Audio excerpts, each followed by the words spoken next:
President Trump at the White House on Friday. Photo: Win McNamee. Getty Images by Alan.Cullison. Alan.Cullison. The Wall Street Journal Biography at alan.cullison. alan.cullison at WSJ.com. Rebecca Ballhaus and Rebecca Ballhaus. The Wall Street Journal Biography at Rebecca Ballhaus. Rebecca.Ballhaus at WSJ.com. Dust and Volts. Dust and Volts. The Wall Street Journal Biography at Volts. Dust and Volts at WSJ.com. Updated Sept. 2019 6:49 p.m. Eastern Time. President Trump in a July phone call repeatedly pressured the president of Ukraine to investigate Joe Biden's son, according to people familiar with the matter, urging Volodymyr Zelensky about 8 times to work with Rudy Giuliani on a probe that could hamper Mr. Trump's potential 2020 opponent. He told him that he should work with Mr. Giuliani on Biden, and that people in Washington wanted to know if his lawyer's assertions that Mr. Biden acted improperly as vice president were true, one of the people said. Mr. Giuliani has suggested Mr. Biden's pressure on Ukraine to fight corruption had to do with an investigation of the gas company for which his son was a director. A Ukrainian official this year said he had no evidence of wrongdoing by Mr. Biden or his son Hunter Biden. Mr. Trump in the call didn't mention a provision of U.S. aid to Ukraine, said this person, who didn't believe Mr. Trump offered the Ukrainian president any quid pro quo for his cooperation on any investigation. The interactions between the president, Mr. Giuliani and Ukraine have come under scrutiny in recent days in the wake of a whistleblower complaint that a person familiar with the matter said involves the president's communications with a foreign leader. The complaint, which the Washington Post reported centers on Ukraine, has prompted a new standoff between Congress and the executive branch. Share your thoughts. What questions does this raise in advance of next week's hearing with the acting director of National Intelligence? Join the conversation below. Separately, lawmakers are investigating any connection between the review of foreign aid to Ukraine and the efforts to pressure Kiev to look into Mr. Biden. Mr. Giuliani in June and August met with top Ukrainian officials about the prospect of an investigation, he said in an interview. After the July call between the two presidents, the Ukrainian government said Mr. Trump had congratulated Mr. Zelensky on his recent election and expressed hope that his government would push ahead with investigations and corruption probes that had stymied relations between the two countries. The White House declined to comment. Mr. Biden, in a statement Friday, called for the White House to release the transcript of the president's call with Mr. Zelensky. Such clear-cut corruption damages and diminishes our institutions of government by making them tools of a personal political vendetta, he said. Mr. Trump only recently emerged from the nearly 2-year investigation by Robert Mueller into whether his campaign sought help in the 2016 election from a different country, Russia. Mueller said in his report this spring that he didn't establish a conspiracy between Moscow and the Trump campaign. Mr. Trump's efforts to seek Ukraine's help in damaging a potential political opponent are certain to revive criticism that the president welcomes campaign help from foreign countries.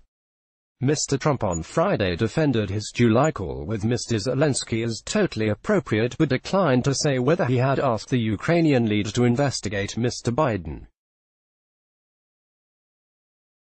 At the same time, he reiterated his call for an investigation into Mr. Biden's effort as vice president to oust Ukraine's prosecutor general. Somebody ought to look into that, he told reporters. In recent months, Mr. Giuliani has mounted an extensive effort to pressure Ukraine to do so. He said he met with an official from the Ukrainian prosecutor general's office in June in Paris, and met with Andriy Yermak, a top aide to Mr. Zelensky, in Madrid in August. Mr. Giuliani said in an interview this month that Mr. Yermak assured him the Ukrainian government would get to the bottom of the Biden matter. The August meeting came weeks before the Trump administration began reviewing the status of $250 million in foreign aid to Ukraine, which the administration released earlier this month. Mr. Giuliani said he wasn't aware of the issue with the funds to Ukraine at the time of the meeting. He said his meeting with Mr. Yermak was set up by the State Department, and said he briefed the department on the conversation later. The State Department had no immediate comment. In late August, after Mr. Trump cancelled the planned trip to Poland where he had been scheduled to meet with Mr. Zelensky, Mr. Giuliani said Mr. Yermak called him to ask whether the cancellation had anything to do with Mr. Zelensky, which Mr. Giuliani assured him it did not. Mr. Trump at the time said he needed to deal with Hurricane Dorian. Mr. Trump is to meet with Mr. Zelensky in person for the first time next week, at the United Nations General Assembly gathering in New York. Earlier coverage. Whistleblower complaint involves Trump communication with foreign leader acting intelligence chief to testify before House panel over whistleblower complaint. House panels investigate Trump pressure on Ukraine. Michael Atkinson, the Trump-appointed Inspector General of the intelligence community, met Thursday morning with the House Intelligence Committee in a closed session to discuss the whistleblower complaint. Mr. Atkinson declined to tell lawmakers the substance of the complaint or whether it involves the president, but he did say it involves more than one episode and is based on a series of events, according to several people who attended or were briefed on the meeting. Joseph McGuire, a retired Navy vice admiral serving as the acting director of national intelligence, is to appear before both the Senate and House Intelligence Committees next week about the complaint, though it remains unclear if he will be willing to divulge details about its underlying substance. Stymied Democrats in Congress continued to mull potential avenues to obtain their complaint. Rep. Adam Schiff, D. Califf, chairman of the House Intelligence Committee, said he was considering a lawsuit to obtain the complaint or withholding funding from the Office of the Director of National Intelligence. Mr. Schiff has accused Mr. McGuire of violating the law by not sending the complaint to Congress, as required under the federal whistleblower statute. It's been very hard for the Director of National Intelligence to explain why he is the first ever in that position to withhold an urgent whistleblower complaint from Congress, Mr. Schiff said Friday. Mr. McGuire's office consulted the Justice Department's Office of Legal Counsel, which determined that the allegation didn't meet the statutory definition of an urgent concern, requiring reporting to the Intelligence Committees, the Justice Department said. Typically, opinions from the OLC are seen as binding on the executive branch, legal experts said, and it remains unclear how or whether Mr. McGuire could transmit the complaint to lawmakers now. Even before the debate over the whistleblower complaint, Democratic lawmakers had begun investigating interactions with Ukraine by the president and his lawyer. Earlier this month, the House Foreign Affairs, Intelligence and Oversight Committees sent letters to the White House and State Department seeking records of interactions involving the president and Mr. Giuliani and the Ukrainian government. In the interview this month, Mr. Giuliani said he had sought in the spring to meet with Mr. Zelensky, at the time Ukraine's president-elect, and planned a trip to Kiev to pressure the Ukrainian government to pursue two investigations, one into whether Ukraine, under its previous leader, had sought in 2016 to hurt the Trump campaign and bolster his opponent, and another into diplomatic efforts in the country by Mr. Biden, who is currently leading the Democratic presidential field. Mr. Giuliani ultimately cancelled that trip after his plan was made public. Mr. Trump was aware of the planned meeting, he said. Mr. Biden as vice president made several trips to Ukraine to press the government to root out widespread corruption. That included seeking the ouster of former Prosecutor General Viktor Shokin, who had investigated a private Ukrainian gas company, Burisma Group, of which Hunter Biden was a board member.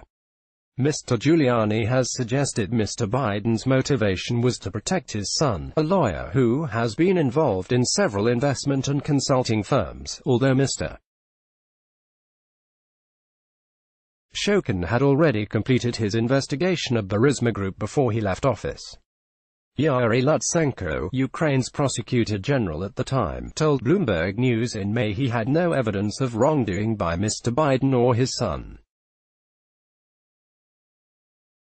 In an interview Thursday evening, Mr. Giuliani said he wasn't aware whether the whistleblower complaint related to Ukraine. But in a Twitter post later that evening, he defended the possibility that Mr. Trump had urged Mr. Zelensky to investigate his potential campaign opponent.